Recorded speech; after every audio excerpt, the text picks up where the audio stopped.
And the moment you kind of also win your first event, I think is a huge moment, because it's like, I just beat all of my heroes, which feels so surreal. But if you can surf fully attacking and not afraid of falling, I think it's like when people surf their best. A lot of that has come from just where my head position is and when on the turn. And that has been crazy. Like the release you can get out of the tail, depending on where your head is looking when you're doing a snap.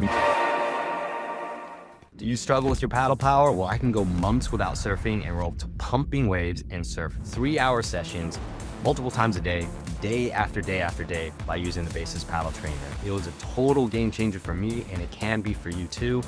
These things actually work, unlike elastic resistance bands.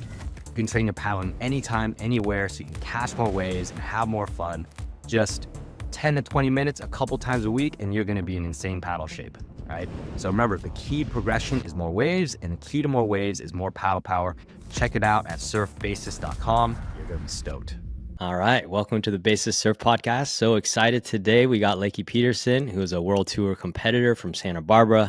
She broke barriers, landing the first ever air in NSSA women's history. Has had an incredible career, holding the yellow jersey and being ranked number 1 on the CT.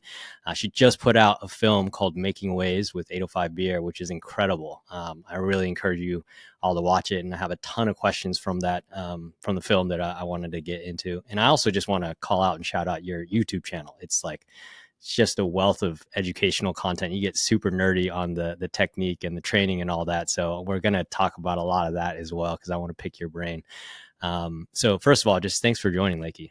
Thank you. Thanks for having me. Happy to be here and have a chat with you about all things surf. We can nerd out together. Nice. All right. So why don't we start with the film? Like what was the genesis of the film? How did it come to fruition? And kind of what are the key things that I'll let you take it from there. Yeah. So the film we just released, Making Waves, with one of my sponsors, 805 Beer. Obviously, I'm born and bred in Santa Barbara, California. They're from the Central Coast and Santa Barbara area. 805 is literally my area code on my phone.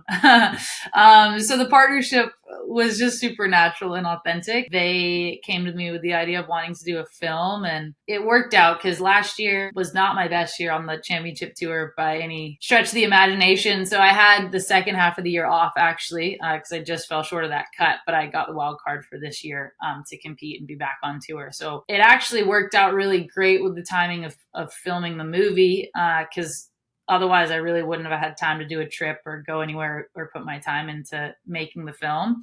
So having that time, not competing last year in July, we took advantage of that and went to J-Bay for a surf trip and filmed it. And then kind of filled in the blanks with the rest of the film with obviously old footage. And a lot of it's just telling my story of, competing and the ups and downs that come with that and that I've had through my career so far. Just kind of telling that story in what I believe is a super authentic way. And hopefully people feel that when they watch it. And also just some good surfing. So it was a lot of fun. I was really happy to be able to do the project and thankful to 805 to back it and believe in me and be able to do it together. So hopefully everyone is enjoying it. Yeah, it's so cool, to have the support to create a long format film like that. It's nowadays everybody's just posting little clips and you get like this 10-second clip or whatnot. And to put out something that's long format and to take you on this kind of roller coaster of a ride.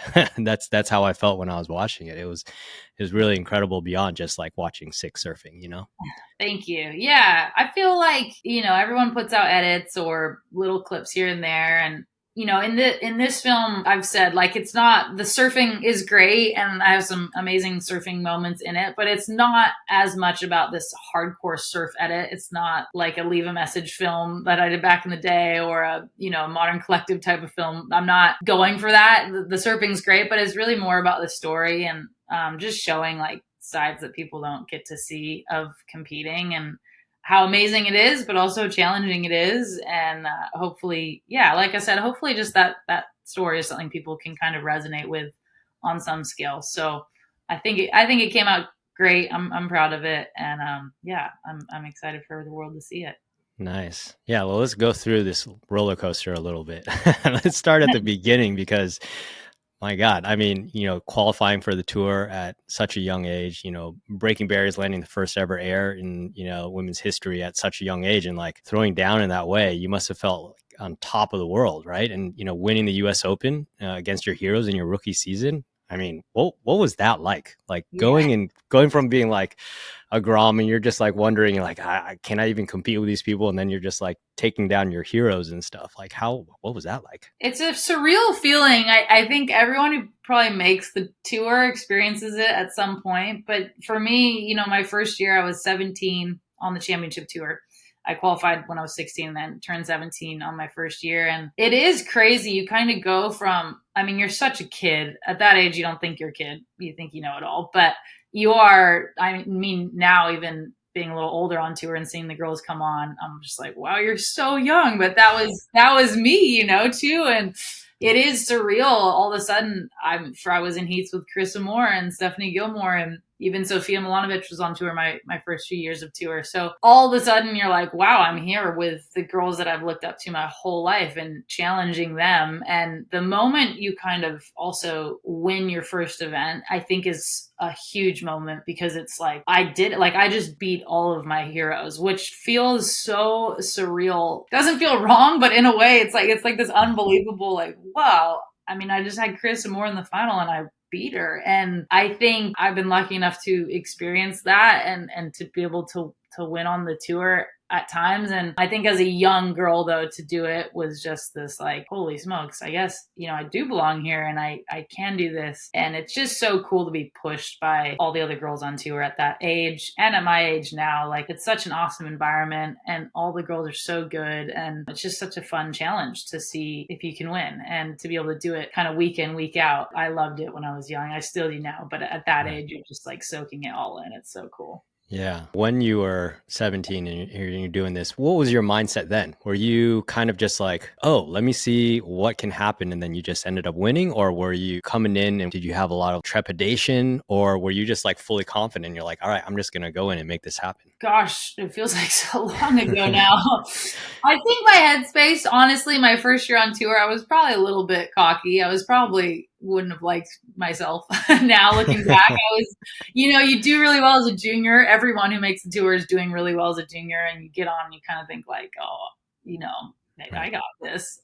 It's very humbling very quickly. Yeah. But I think the beautiful thing about kind of your first year on tour, especially, is you are a rookie and there is no real pressure, at least for me. Like it was just like, well, I don't have any expectation. They got way more pressure than me. Like, they've been doing this. They're supposed to win. Like, no one really knows who I am or what I'm doing. So I think that allows a lot of freedom. And I also think there's something to be like learned from that, of just taking away expectation, even when you become the person who's supposed to be winning.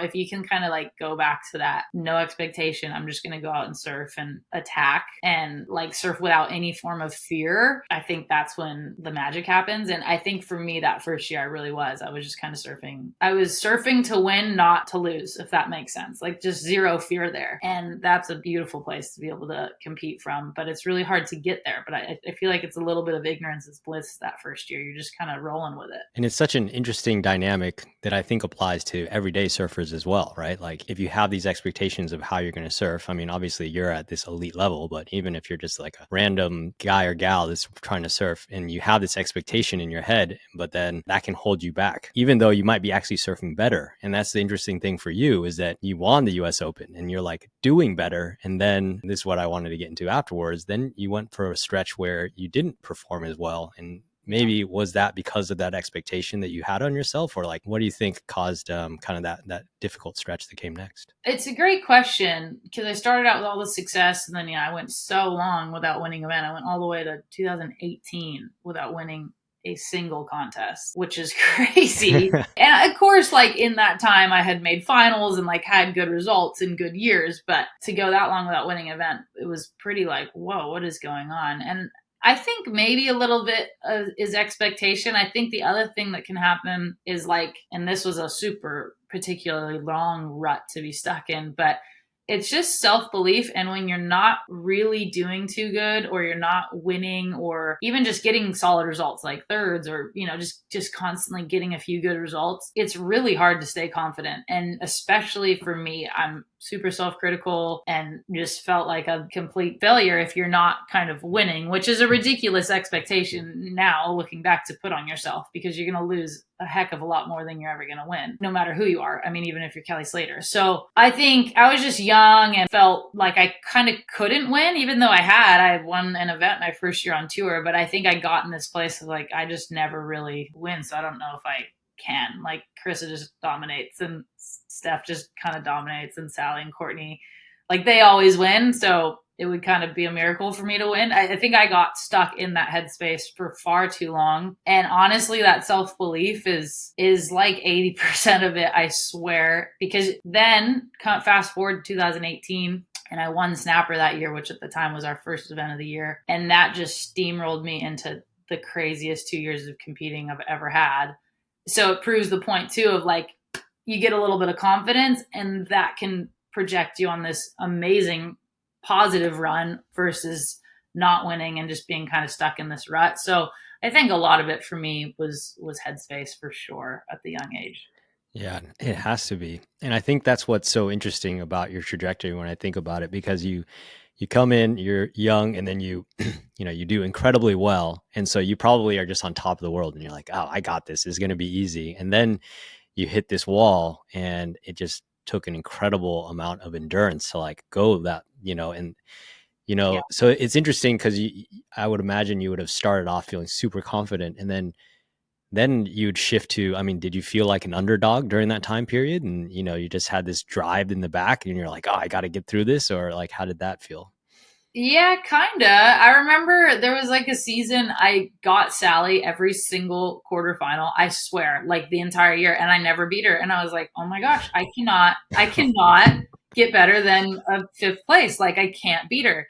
So I think I definitely started to create like some stigmatism in my mind of like, maybe you're just not, you're not really quite as good, or you're not competing as good. And I do think for me too, in the beginning years, I didn't grow up surfing around the world a ton. Like, I didn't grow up in a surf family. So it wasn't like I grew up going to Hawaii and experiencing a whole lot of other different types of waves. So I do think a little bit my first few years on tour, I was also just learning like how to read the ocean better, like very simple things that I think most kids probably get at a younger age, but I just hadn't traveled much for surfing specifically. So I was also like, I think just figuring that out of how to compete and also surf these different waves, which probably played, a bit of a part in it, because you're surfing with the best in the world. So you don't have much room for error, but I was trying to like figure it out all at the same time. But yeah, certainly I think a lot of it was just headspace and feeling like, I don't know if I win, it's maybe lucky, and it's not. Anybody who wins an event, that's not luck. Like, that's, you earned that and worked for that. So I think I was just like, well, if I win ever, it'll just be like stuff worked out. But that's not the way to think about it.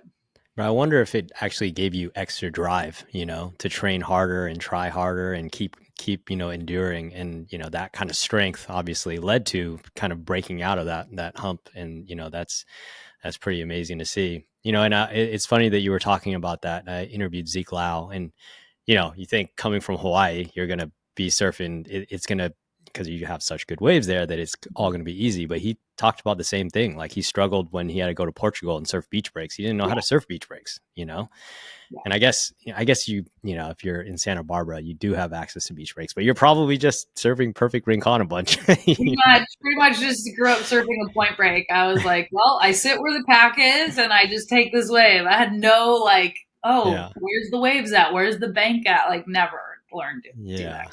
Right. Yeah. And he came to surfing late too, but he was just like, it just gave me extra drive, and I just worked harder. And, so I'm curious, like, was there anything that you switched up? I know you worked with Mike Parsons as your surf coach. Were there any things that you think contributed to things clicking, where in 2018, like, boom, you won a Snapper, and then you just had this, you were just on fire? Was there anything that you shifted, or was it a momentum thing? What was kind of some of the training, or maybe their technique things that you were focusing on? What was going on there? Couple things for sure. Obviously, at that point, I'd been on tour for enough years. I think I finally was like, okay, I know how to serve a heat. I know how to win heats. Like that piece of the puzzle had just from experience gotten better. And then Mike and I had worked really hard in our off season of going to like a few just bigger, more challenging waves. Nothing crazy, but at the time we didn't have Sunset on the schedule. But like he would make me go surf Sunset because it's like the most difficult wave in the world to surf and read ever. So like we would go to Hawaii and we would just surf Sunset, and I hated it, but I think it's the best thing ever for me, what I needed for my surfing personally. And then also before the 2018 season, a couple things more specifically, I started working with a sports psychologist, which I think really helped in a lot of ways to build confidence in that belief, and also work through stuff in my personal life that was hard because we all have stuff going on too. So I think that was a big component. And I took 2 months before the season started because at that time, again, the season would start in Australia at Snapper Rocks. And my husband's from Bells Beach. So I went to Bells and stayed, we weren't married yet at the time, but with him and his family for like the month and a half, maybe not quite 2 months before Snapper even started. And I just surfed like a maniac. And being in Australia, there's so much more surf over there than California without people. And Bells Beach area, like there's a lot of wind, there's a lot of different types of waves. And I honestly really think going there and just posting up at a place like that for a month and a half before the season was the best thing for me. I went into Snapper, just surfed out, like surfed more than I've ever surfed, which sounds pretty obvious to surf a lot before the season. But I think it was the types of waves I was able to surf without too many people. And just like hone in on it. I had no distractions because I wasn't in California. So I actually think that was also a really big player for going into the 2018 season that probably most people don't know about, but I really think it helped me going into it. Yeah. Interesting. So during this like 1 month or, kind of reset period, like where were you at mentally? Like, was every day like, okay, I'm training and I'm grinding and you had the expectation of the tour coming up, starting again? Or were you kind of just free surfing and you're like, I'm just going to have fun and catch a bunch of waves? Like, where were you? A bit of both. I think majority of my headspace was like, I'm training and grinding. I had, the gym, we have a full gym there and all that. So that side of things was like super easy for me to just tick the box every day on. And then I remember I was like, I'm surfing twice a day, no matter what, how bad it is. I don't care. I'm surfing twice a day, every single day. I need a bit more of this mentality, I think, right now, actually. But, and I was more in like, I'm putting my head down and I'm going to grind this out whilst having fun. Like, obviously I was with my husband, husband, now boyfriend at the time, enjoying Australia, like getting to go surf. We were going down the coast. There's all sorts of fun waves down there. So that's like fun. That also work, which is nice. But I definitely was, I think, more in the headspace of like, okay, I'm going into this year knowing that I have done everything possible to be at my best, and it worked.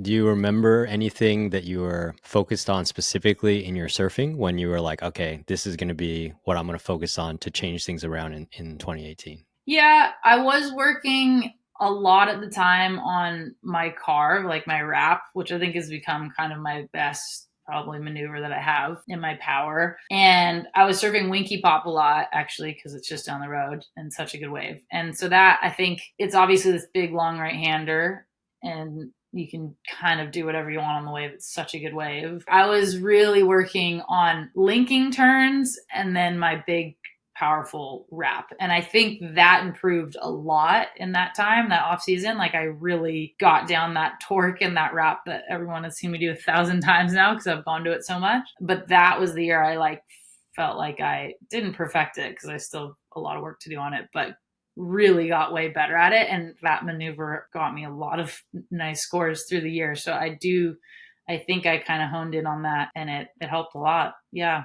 Yeah, interesting. Were there any cues or anything specifically when it came to your wraps that you were focused on that you recall? I mean, it was a while ago, a little bit, but. Yeah, I think I was trying to figure out how to do them like a little bit tighter to the pocket, because it's easy to do a wrap like further on the face, but it's harder to do one really tight in the pocket where someone would usually do a snap.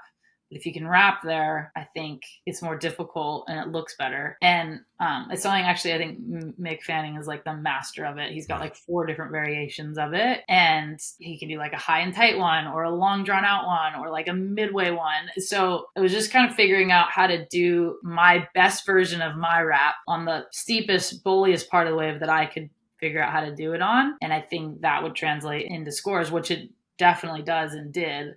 And I think I just was at a wave that allowed me to do it over and over and over again so many times. And that, for surfing, that's like the hardest thing, is to get that repetition unless you have a wave pool. But I felt like I actually got a lot of repetition in that month to try stuff and try that specifically. So yeah. Oh, that makes a lot of sense. Yeah, I love those wraps that you do and he does, where you're going much more vertical. It looks like you're going into a snap, and then you do the carve right there, and it's just like so much spray. You're just like so much power coming out, Yeah, he's the master at that move. He's so good at it. I definitely have watched a lot of him and try and learn.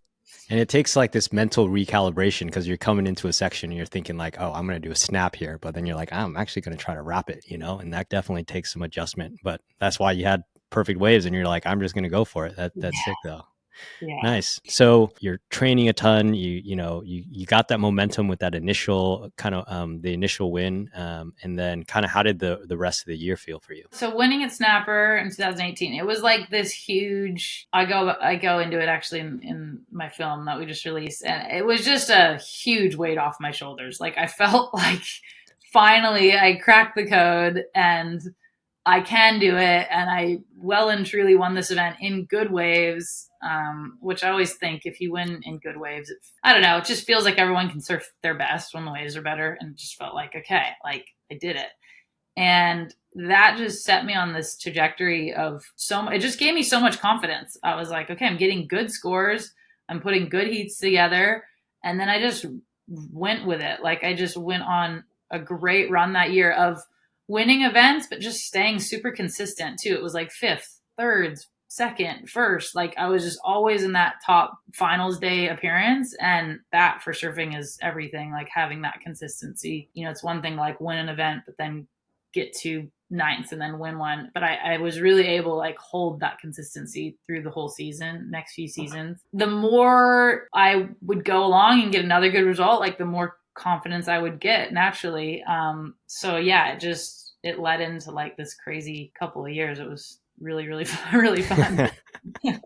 Yeah, I would imagine. I mean, it's so interesting because it seems like it would be easy to fall into that trap that you had fallen into when you were younger, where we were talking about how you build up this expectation and then that becomes difficult to maintain. But you were actually able to like navigate that well. Like mentally, where were you at? Like, how were you thinking about things? Were you just trying to take it one heat at a time with no expectations? But that's so hard when you're getting all this momentum, you're doing so well in all these events, and you're starting to be like, oh, I should be winning, I should be number one. And how did that feel, Yeah, it's a good question, because it is what kind of happens. I think I was just like, I should be winning, I should be number one, or I should be at least going for the world title at the end of this year. And I honestly think I'm like not a cocky person, or like I just don't operate in that realm at all. But I think I was just confident. I was just like, of course I'm going to win this heat. Like I got it, And even if I lost the heat, I was like, oh, whatever, next event, like I'm on again. It didn't like derail me. And, even to where I wish I need a little bit more of that now, like to stay that confident through good results and then not as good results is really hard. But I was just able to like, I either did really well in the event or won the event, so I got confidence, or if I lost a little bit earlier than I wanted to, or was maybe not my best, I still was just like, no, I got it. Like next event is next week and I can do really well there. Like no big deal. And I think that confidence of being able to just hold that through the whole year, the whole few years, was huge. Because certainly for me in my career, and just I know how I work in past experiences, I'm a lot easier to, when I don't have a good result, go super negative and super low confidence really quickly. But yeah, for whatever reason, I think I was just really able to maintain like that level of confidence through the whole year, through all of it. Yeah.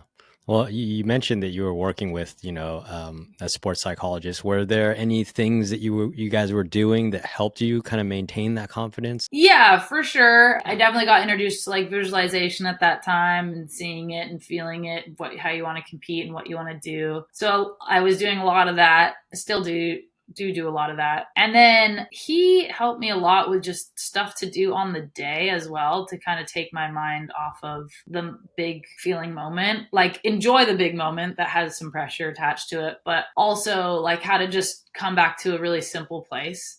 So even I'll still do this sometimes. Like I'd be watching before my heat, and there's a lot of people on the beach. And if I started to get nervous or overthink, I would start like counting umbrellas on the beach. Like, oh, I Hmm. want to see how many, just to like put my mind in a different place, little stuff like that. Or I still do this now. Like before I surf a heat, I'll sit on the sand and breathe and visualize for a minute. And I usually rub my hands together, and I'll try and feel like every single grain of sand in between my hands, which is Hmm. impossible, but I'll like try and feel every single one. So it sounds kind of weird, but stuff like that, where I think would just like take me out of this maybe fear based overthinky mind and bring me back into the present mind.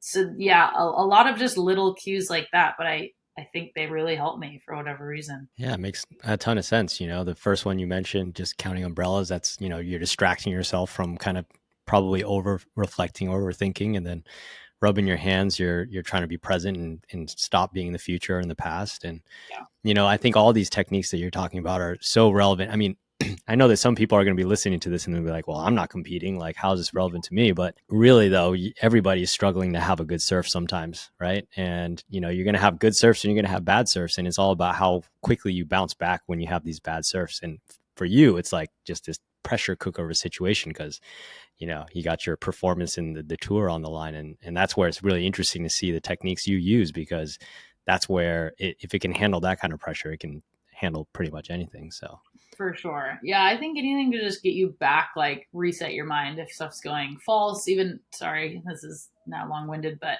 just even paddling. I remember if I'd like fall or have a bad wave on my paddle back out, I'll pull my hands through the water and try and like feel all the water going through my fingers. So kind of weird, but I don't know. I think little cues can help you just like fully reset your brain. Like, okay, that's done. We're now thinking about this, and we're right. on to the next one. So yeah, I think it could be helpful for hopefully anyone who surfs. For sure. Wow. Well, I mean, I feel like I have so many questions, but I'm going to keep going and then this is going to unload like the entire narrative of the film. So, I mean, I will give you guys the hint. You guys got to watch it. And then she's at a peak and then she has another struggle, which does sound like it was really tough. I don't know if you wanted to get into it now or if we should save that for the viewers when they watch it. Yeah, I mean, people are gonna have to watch the film to find out Right. what it's all about. No, it does go through just some hard times Yeah. have had in my career, and um, you know, I think it's just important to talk about those, whether you're a professional surfer or whatever you do for a career. We all have like ups and downs through our careers, and it can be really challenging to want to continue going and doing that thing when it's not going so well, and it can be heartbreaking. I mean, for sure for me. So yeah, go watch the film. Yeah. Hopefully, it gives you a bit of insight through that, and yeah, keep going. Yeah. It's really good. Well, talking about the present day now, you got the Punta Roca event coming up. What are you doing in preparation for that? Yeah. So I go to El Salvador tonight, actually. And it's been a wild start to the year. I haven't been home since the beginning of January. So I didn't do too well in Portugal, which was a bummer, but I think the silver lining was that I've been able to have like 9 days at home, which for me is a lot at the moment. So it's been good. I've kind of just taken the time to like reset, get a lot of rest. We've been all over the globe the last 2 months. So yeah, just been back in the gym. I've changed my boards a lot from what I rode in Portugal and at the wave pool. So I've gone back to some old boards actually that I was riding like a year and a half ago Hmm. that feel a lot better to me. I kind of changed my equipment at the beginning of this year, and I just wasn't haven't been jiving with it. So yeah, I'm Well, going to bring out some old Magic boards, I think, for the next few events. And I've been trying to ride them a lot this week just to get used to them again and kind of find that feeling again, that familiarity. So I think that's going to be really good. I'm actually excited. And yeah, just looking forward to El Salvador. Punta Roca is such a fun wave. So well, it's like going back to your strong suit as well, right? Big right hand points. So yeah. Give me a right hander. That is me. let's see that trademark wrap. Yes. Um, well, I want to actually, on that point, like what kind of changes to your equipment did you make? What was your hypothesis at the beginning of the year, like changing it, and then kind of why are you coming back, and what boards are you riding now? Good question.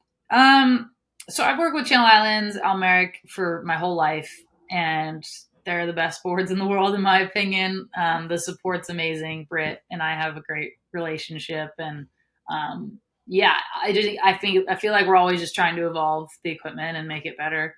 And for a really long time, I rode called Rook 15. That's the name of the model, which is actually a really old model. Yeah. I think when Jordy maybe was on CI, it was his model like ages ago. Not 100% on that.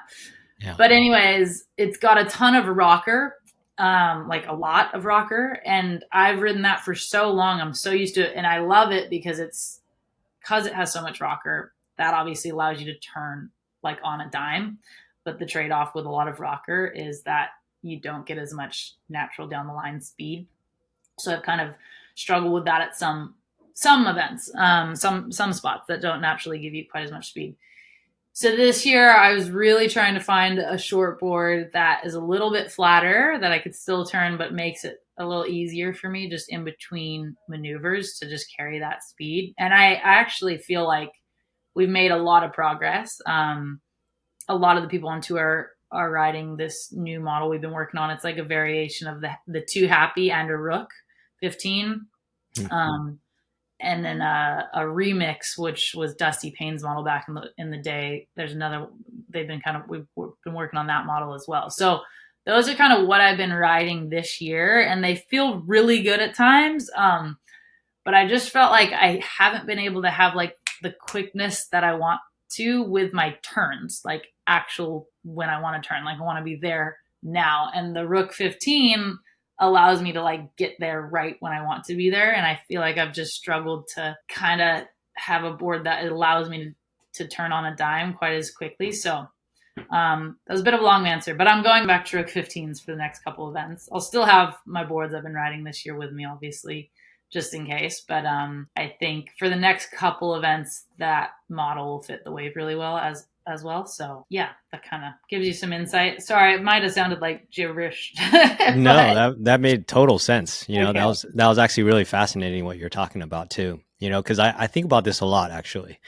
You're, especially as a competitor where you got all these different variables, you're competing at different spots. You're going to go to Portugal, then you're going to be Punta Roca, you're going to be in all these different places.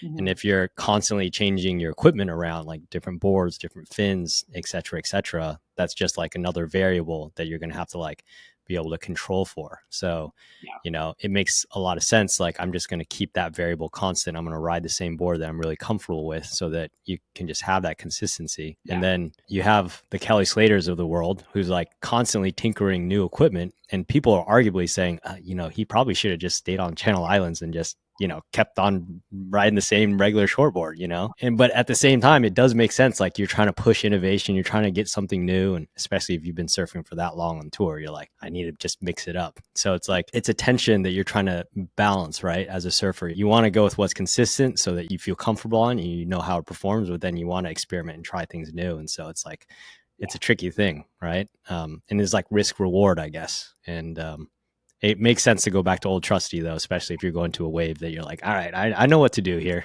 you know? Yeah, exactly. If it's a little bit like, if it isn't broken, don't fix it, Yeah. So I think that's just what I'm going back to. And I can focus on these other boards, maybe outside of competition a little bit more, but yeah, you nailed it. That's exactly it. Right. And so I know that you're working with Leandro Dora now and as your coach. So how has working with him changed things up? Yeah, it's been awesome to work with Leandro. This is my first year working with him. And I went to Hawaii really early this year to get some extra time just working with him before pipe started because we had never worked together. But I decided I was going to work with him without ever doing like a session with him. But I always just loved his vibe and his approach and energy. And just, I don't know, I was always like, freak, that guy's so cool. And seems like he's so into it. And he films every session, which seems obvious, but not every coach films at all. And for me, having footage and immediate review, again, it seems so obvious, but I was like, if I can have someone who is filming every single surf and we're watching it together, that is going to be so helpful. And I hadn't really had coaches in the past who had done that. They would watch, and then like you could hire a filmer, but it gets expensive. So anyways, Londra's just super dedicated to it, and he's like a surf nerd. He loves it. I've been really impressed with outside of competition stuff, like more technique stuff that we've worked on, and how he dissects it and breaks it down. Like he's very technical, very into body positioning and little tweaks, but you start to do them and you're like, whoa, that made such a huge difference. Like the littlest turn of my head there, like fully changed how that turn felt or where my board went.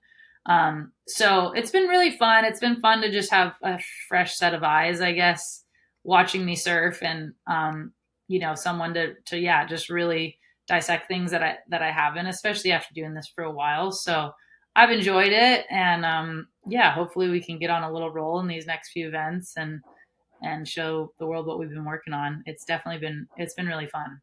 Oh yeah, that sounds super exciting and like reinvigorating. Are there any nuggets of wisdom that you wouldn't mind sharing that you've kind of gotten from this without sharing any secrets or anything like that? But giving away, what can I share? And even more basic stuff, whatever you feel comfortable sharing, really. Yeah, no, for sure. I think a lot of stuff we've worked on. This won't give anything away, but has been head positioning, which is obvious with like any sport where your eyes go, your head goes, your shoulders go, your body goes, naturally it leads.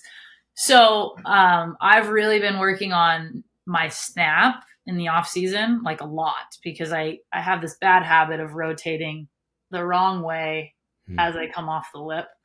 And I still do it. I've been working on it for so long. I still rotate the wrong way. I think a little bit less, but we've been working on getting me to go more this way, like open up to where I'm going. And I'm still not great at it, but I do believe I've improved a lot. But a lot of that has come from just where my head position is and when on the turn. And that has been crazy. Like the release you can get out of the tail, depending on where your head is looking when you're doing a snap. So that's kind of something we've been working on, and how to position and when, and how to open your body correctly, and how to like stack your body. Like there's a lot of things, but that's certainly one. Where your head goes, everything will follow, which sounds obvious, but give it a try and see what happens. It definitely has opened my mind to a lot. So well, I mean, that's the funny, I mean, that's the thing about surfing, right? It's like these little tiny subtle details will have such a big impact. And like a surfer is, incredible as you, still like trying to tweak and fine tune things to get things, just to that next level. It's like this never ending rabbit hole, but that's what makes surfing so fun at the same time, right? So totally. It's never ending. You're definitely right in that regard. There's always something to learn. Nice. Yeah. Well, we'll work towards wrapping up. I got a couple final questions. So I know that the Rook 15 is kind of your favorite board. Do you have a favorite set of fins? Yeah. So I usually ride the Almeric Channel Islands fins. I think they're the AM1s. I think they're futures, and I think it's the AM1s, and it's the medium set, which can feel a little bit sometimes loose because the middle fin is smaller in that set. So the two side fins are the same, and the middle back fin is a little bit smaller. But I love the release it gives you off the top. A lot of people on tour use that fin, whether it's the large set or the medium set, but a lot of people use that fin. And then sometimes I'll use the John mediums, which is a much stiffer feel. But some places, like in Hawaii, I use John mediums a lot. Yeah, so I always travel with a couple pairs of those also. But the go-to is that AM1 medium set of CIs. Got it. And have you experimented with fins at all, or are you just like thrusters, that's it? I haven't experimented much like outside of thrusters. Like I haven't done the quad deal or the twin fin. I have like a fun G skateboard here. It's like a 2+1. So I've like, but on my short boards, it's thrusters, and I feel like I already have enough I'm trying to figure out. But I have experimented with like fins for sure. I think, I used to ride FCS back in the day. And then a few years ago, I switched to Future because I just felt like it sat better in the board. Like it was a stiffer feel, which for me felt better, having a little bit more power. And then I've tried all sorts of different sets of Futures. For sure. It's incredible what a different pair of fins can do to a board, good and bad. Like you can feel like, oh my gosh, this board is the worst board ever. And then change the fins and you're like, this board's incredible, or vice versa. So it can be a little bit, I wait till my off season to like totally try a new pair of fins because it can be a little bit of a head spin, but also it's really important, fins, and it can totally change your surfing. I grew up surfing a lot with the Currens, Tom Curran and his sons, Pat and Frank. And I always remember Tom would be like changing fins out every time we went surfing. And I was like, what? Why are you doing? Like I was super young, but I was like, why are you doing that? It's like, no, he had this fin maker in Santa Barbara that would like make him fins. And I was like, whoa. And he always told me like, no, fins can totally change your surfing and your board. So shout out Tom. He's the guru of all. So I definitely have tried to try a lot of fins since then, just because he always told me to. So, well, he's kind of like Kelly, riding all sorts of crazy boards. So Oh my gosh, yeah, it's crazy. Yeah. All right, a couple more questions. What is your intention when you surf or when you stand up on a wave? Probably changes whether I'm in a contest or not. I would say when I'm competing, my intention is to like fully attack the wave, which I don't always do. I can sometimes surf very hesitant in competition, but I would like to think every time I stand up, I'm like going to completely attack the wave as hard as I can. Whereas free surfing, I think my intention when I stand up is just to explore it a little bit more. Sounds a bit weird, but to enjoy the ride. I'm always enjoying the ride of a wave, but I think, let's just see where this thing takes me and what it allows me to do. And I think when I'm competing, I'm probably a little bit more like, hey, I want to just attack this wave from A to B. That's so funny because our mutual friend, Anton, he literally like whenever I talk to him, because I was hanging out with him like a month ago, and he's like, attack the wave. That was always what he was saying. It's just like attack. I mean, you guys grew up surfing together, so that makes sense. But I don't know if you guys talked about it together. No, I haven't. But I agree with him. Like in a setting to where you're trying to surf really well, I mean, you don't want to overthink it.